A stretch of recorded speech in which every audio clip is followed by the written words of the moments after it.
Baik, pada video kali ini saya akan membahas tentang mata dan alat mulut serangga.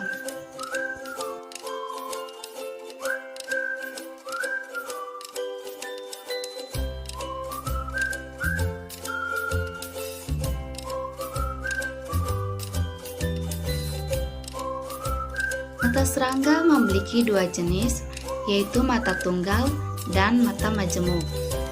Mata majemuk, yaitu mata faset, dijumpai pada serangga dewasa dan biasanya berjumlah sepasang, terletak pada setiap sisi kepala dan posisinya sedikit menonjol.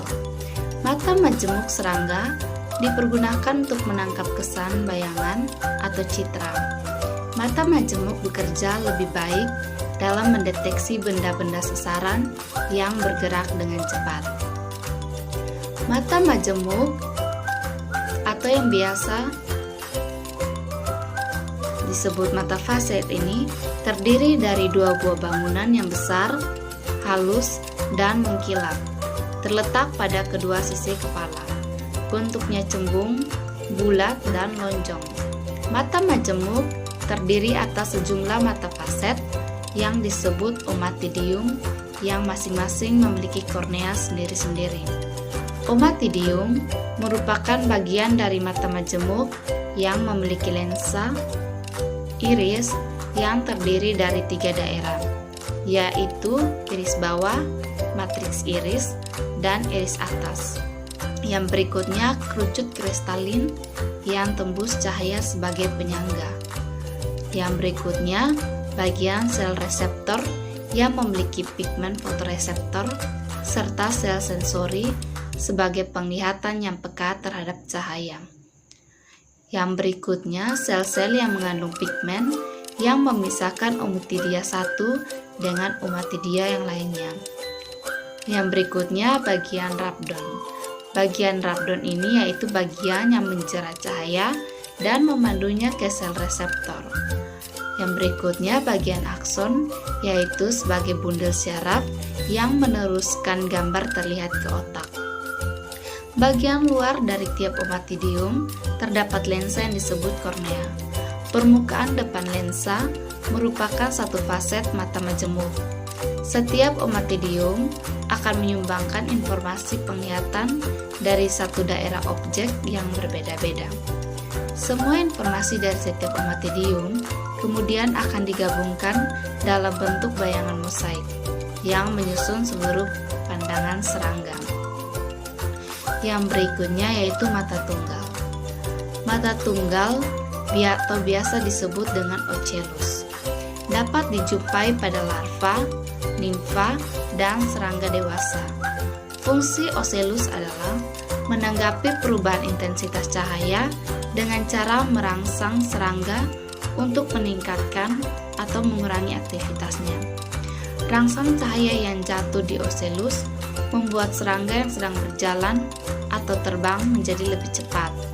Ocellus terdiri dari satu kornea, lapisan kornea gen, dan lapisan sel indera yaitu retina. Kemungkinan ocellus hanya dapat menangkap gerakan dan tidak dapat menangkap gambaran benda yang dilihat dengan nyata. Mata ocelli terdapat dua jenis, yaitu dorsal ocelli yang merupakan perintis dari mata majemuk serangga dewasa yang berfungsi untuk menangkap intensitas cahaya dan berjumlah 3. Sedangkan lateral ocelli berfungsi untuk melihat atau menangkap bentuk dan warna. Jumlah bervariasi yaitu 1-6 atau lebih.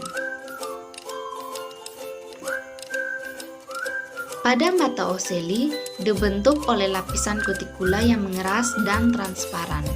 Kornea berbentuk cembung yang di bawahnya terdapat sel-sel kornea gen dan di bawahnya lagi sel-sel retina. Retina terdiri atas sekumpulan saraf sensoris yang mengelilingi rabdon atau lensa optik. Yang berikutnya saya akan membahas tentang alat mulut serangga. Alat mulut serangga umumnya dibagi 3 kelompok, yaitu yang pertama, kelompok mandibulata yang berfungsi untuk memotong atau menggigit. Yang kedua, kelompok Coustellata. Yang ketiga, kelompok kombinasi. Berikutnya saya akan membahas tentang tipe mulut pada serangga.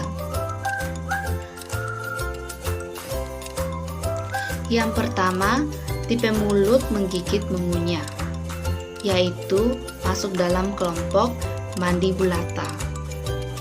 Hewan pada tipe ini yaitu belalang. Tipe ini terdiri dari sepasang bibir, organ penggiling untuk menyobek dan menghancur, serta organ tipis sebagai penyobek. Makanan disobek, kemudian dikunyah lalu ditelan. Struktural alat makan jenis ini terdiri dari labrum yang berfungsi untuk memasukkan makanan ke dalam rongga mulut. Yang kedua, epifaring yang berfungsi sebagai pengecap. Yang ketiga, mandibel yang berfungsi untuk mengunyah, memotong, dan melunakkan makanan. Berikutnya, maksila yaitu alat bantu untuk mengambil makanan.